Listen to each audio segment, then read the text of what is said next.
to see you. Take us through the process with the NBA, what that was like, and then ultimately your decision to come back to Tennessee. Yeah, so like the season really short. A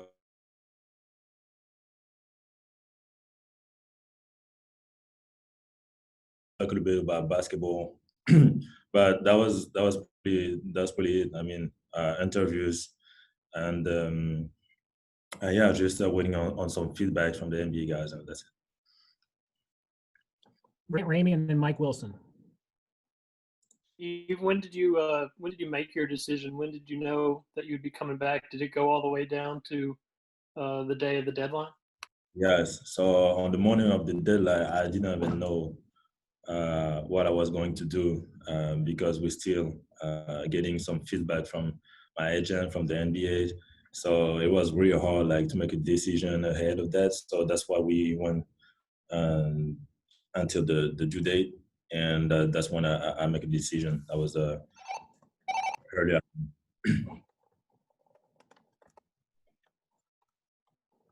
Mike? Yeah, Yves, what was the feedback that you kind of got from NBA teams, and was there a point where you were leaning more to staying in the draft than returning to Tennessee? Yeah, so the process was really hard in terms of making a decision. I mean, there is some day where I wanted to come back, some day where I feel like that was the time for me to go. So there was like a lot of up and downs in terms of decision, so I didn't really know. And yeah, the feedback from the NBA was like, with the uncertainty, they didn't know which draft pick they're gonna get. They didn't know if it's gonna be a combine or not. So the feedback was like, yeah, we can't guarantee you anything that we're gonna draft you or something like that. They couldn't give us a clear answer. So yeah. We'll go to Vince, then Lewis. Yves, what were the specific things that were important for you, pros and cons, whether to go, whether to stay? What were those specific things you can share? So I had a lot of different options to consider. Obviously, it wasn't only about me, and so we had a lot of pros and cons. So the first one was are they going to have workouts or not, and then interviews. The feedback we had, then what if I go overseas or something like this? What if we're gonna have a season or not?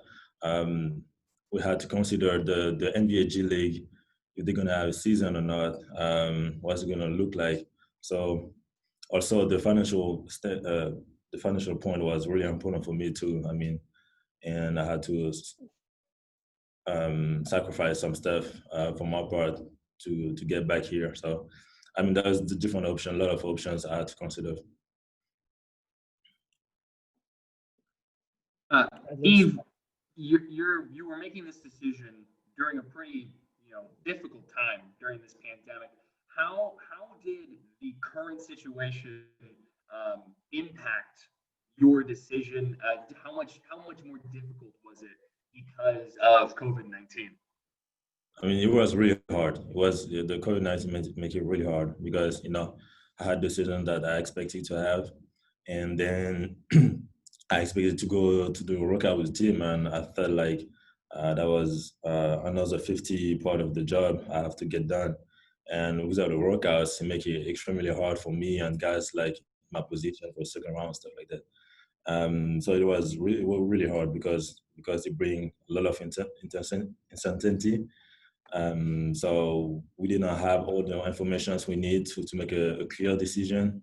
And that's what this process was really hard because we did not know what's going to happen, what could happen.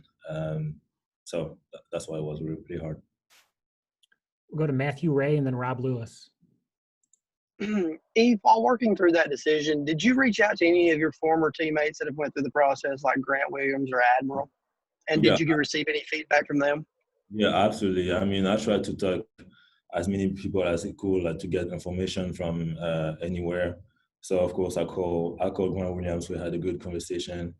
I talked to Jordan Bone too. I tried to call Kyle too, and they really give me some feedback because they had different deal, different contract with the NBA. So they had different perspective from the G League, from the NBA, or how it looked like. So they really helped me out with this process, and I'm thankful for that.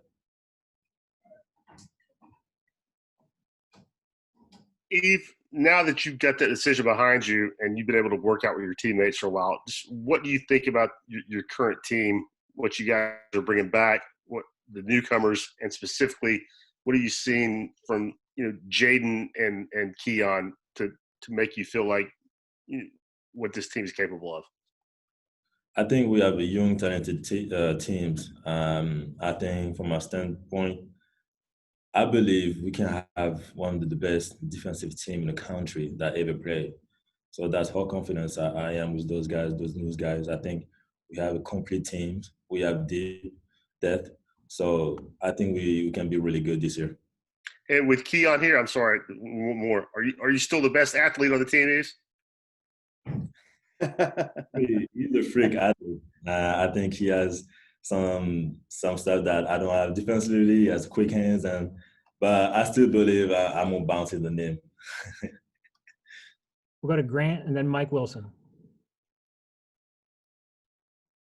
Yves, what do you have to do to kind of keep improving at the rate that you did going from your sophomore to junior seasons? What are you trying to improve in your game?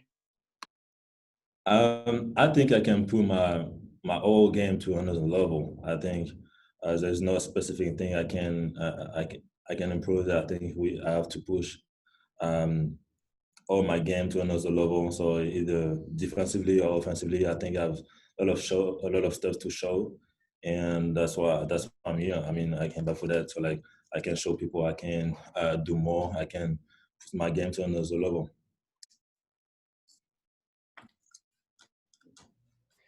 Yves, did going through having COVID-19 impact your NBA process at all? Did that influence what you were able to do with teams or anything about the process or your decision? Can you say again? Did having COVID-19 and having to kind of shut down for a couple of weeks influence your NBA process at all, or was that not really a part of it for you? Oh yeah, definitely. I mean, because my decision was based on the uncertainty that the COVID bring to the table, and it kind of messed up everything. So we had um, to clear the way. I mean, we have to make the best decision for me, for my family, and that's why it was really hard. I mean, COVID really changed everything. Go to Ryan and then Ben. Yves, talk a little bit about EJ Anasicki's game and what you've seen from him this summer. So first of all, EJ is a great kid. We talk a lot every day on the court, and man, on the court he bring a lot. He bring a lot of energy. Um, Rebound, he can rebound. I mean, he's not afraid of anything. Once he make his mind to get the rebound, he's gonna get it. I mean, he's a raw material, and I think he can be really good offensively. Then and defensively, he's really like. He's a good athlete, and he can run, he can play the three, he can play the four. So I think that's a really compliment for us. Yves, over your first 3 seasons, you were used to running the offense with Jordan Bone and Jordan Bowden and Lamonte Turner. What's it been like this offseason to kind of adjust to Jaden Springer and Santiago taking that next step, and Josiah as well, those younger guys, and Victor Bailey Jr. as well, running the offense? Yeah, so I mean, I think those guys really pick it up quick. I mean, we already had a couple of practice together, and I think we're getting better every day, day in, day out. And I think it's just a matter of time before they really get the offense, just like Jordan Bone and Lamonte. So I think we're going to be good on this one. We'll go back to Rob, then Vince. Yves, you're one of only 2 seniors on the team, along with John. How seriously are you taking the the need to be a leader on this team, and how much how has that affected how you go about workouts? Are you doing things differently now? You're trying to be more vocal. No, I'm not doing anything different. Being a leader on this team is just the best for me. And obviously, we are John and me. We are the other guys with the most experience on this team. So our goal for us is like to show the way and lead the other guys, the young guys. And it's our job. I mean, I have to get out of my comfortable zone and just push others and use my voice, like you say. I used to lead by example, but this year is going to be more like trying to talk to guys, trying to bring my voice on the table. Yves, obviously in returning, you want to be able to do the things that can show your game has improved for the NBA level. What did Coach Barnes and the rest of the assistant coaches talk to you about during the process on whether you'd be able to do those things and supporting you in whatever your decision was? Yeah, I mean, I'm thankful to my coaches, and they really support me throughout the process, and they're trying to give me the most information. And yes, to me coming back, there's a lot of things I can work on to get better and to put my game on the level. The more thing I got back from the NBA teams was like my shots, my 3-point range, be able to shot to high consistently to high level and to make open threes and stuff. And I really work on my balance, especially my turnaround jump shot. Sometimes I keep my legs. Sometimes I just need to work on my like jump straight and stuff like that. So that was pretty it. Like show that I can handle the ball and yeah. Quick follow-up. Have you heard a comparison to any NBA players about your game? Yeah, PJ Tucker. That's the guy I relate to, and that's what they told me to. Go back to Rob and then Mike. Yves, just real quick on part of being a leader as one of the only seniors on the team, what do you tell the freshmen about how to handle coach when he's on you? I mean, because I know that can be, a little bit probably a rough adjustment for some guys. But how do you tell the young kids to take that when he's coaching you hard?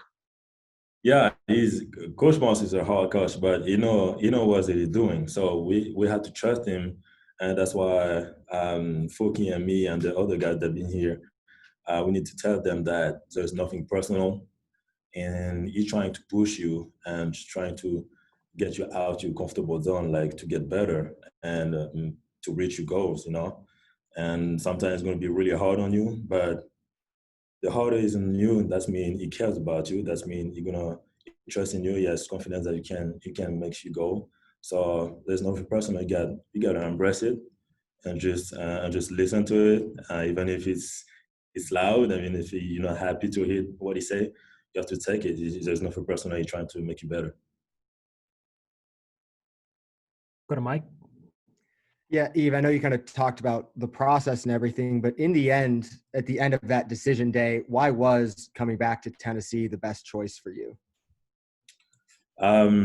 So in my situation and many other guys in the draft, it was hard, like, to know if they're going to be a NBA G League or not, because they didn't mention the G League at all. And for guys like me that would spend sometimes as my rookie year in the G League, it was hard to know where I will develop my game, develop my personal development. So with no G League, it was hard to see development over there. So like, of course, they told me that I would spend a lot of time with the with the team practicing and stuff. But at the end of the day, we need to play basketball. So and yeah, we didn't get any guarantee that they're gonna draft me or anything like that. So for me, that was the only way. I mean, without workouts and stuff, there was no way I could increase my stock. Even if I did it with my interviews, it didn't give me any guarantee that I would be drafted where I wanted to. Yeah, then as a follow-up, did you put any serious thought into playing this year in Europe and then coming back for the NBA in a year? Yeah, I mean that was a serious taking option, because obviously with the COVID-19 here in other country, it's not happening. They have it under control with less cases. So overseas, obviously they know they're gonna play basketball at some point, and they're gonna have a season because they have this case under control. So that was a serious case to consider, and financially it was a good thing to go play over there because and yeah. Go to Matt. Eve, coming off a season where you won SEC Defensive Player of the Year, have you set some personal expectations for yourself heading into 2020? Yeah, I mean, last year I got the SEC Defensive Player of the Year. This year I'm trying to get it even higher, so national championship and national defensive player of the year. But this is only personal. I mean, for me, this is the only goal is like the national championship. That's what I see right now.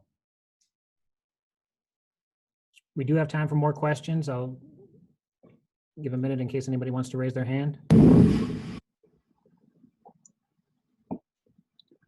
Go ahead, Rob. Just everybody talks about player development in this program, and you're obviously a great example of that. You played with teammates who got incredibly better in this program with Grant and Admiral and Jordan and Kyle. What is it about this staff that allows that to happen, that makes them able to get guys to reach their potential, do you think? I think we have one of the best staff in the country. I think everybody knows what he can bring to the players, and that's why we switch coaches every week. We try with the different coaches because it can bring you a specific approach to your game. You can, we have coaches that really have experience in the NBA that play over there, that coach over there. So they all have their own experience they can bring to the table for players. So they're trying to give us everything they have, everything they know, for us to get better. Go to Rick and then Lewis. Eve, you've been through so much since then, but the way things ended last spring at the SEC tournament so abruptly and everything was done, was that ever in the back of your mind about things left to accomplish here at Tennessee as you move forward with your career? I'm not sure to understand the question. The way things ended at the SEC tournament and the basketball season ended so abruptly, was that maybe a reason to maybe try to come back and finish, what you guys were working on last year? Yeah, for sure. Because the season ended short, there was still stuff we can get getting done. I mean, there was an unfinished business, I think, and coming back here will allow us to keep it going. And even if the teams will be different, I think we have the team to, this year to go far in the season. So that's the only goal. Yves, you talked about, the G League being a reason why you wanted to come back, thinking about going overseas. But what is it specifically about Tennessee that made you say, yes, this is where I want to spend the next several months of my basketball career? The development part was really on the top of my head. And even if I couldn't make it this year, I know how to develop my game. And if I could have done it in the NBA or here, but knowing there is a lot of uncertainty about the season going to pro, I knew coming back here we're gonna have a season. We're gonna have some coaches to be here, facilities to be open to develop my game anyway. So for me, that was the best option. Go to Grant. Yves, with having the virus, how did you get through it? How tough was it on you? Like, how long did you have to quarantine and all that kind of stuff to deal with that? So I had to quarantine for 14 days, And obviously, it was just it didn't really affect me. I just had just like a normal flu, and I had to quarantine myself with my wife in my apartment. And I mean, and that's it. We stay home. We take over our business, and I felt really safe here because uh, the staff did a good job to handle it, and we get through it. All right, one last call for any additional questions. All right, everybody, really appreciate it. Yves, appreciate your time. Hope you all have a great day. Thanks, Eve.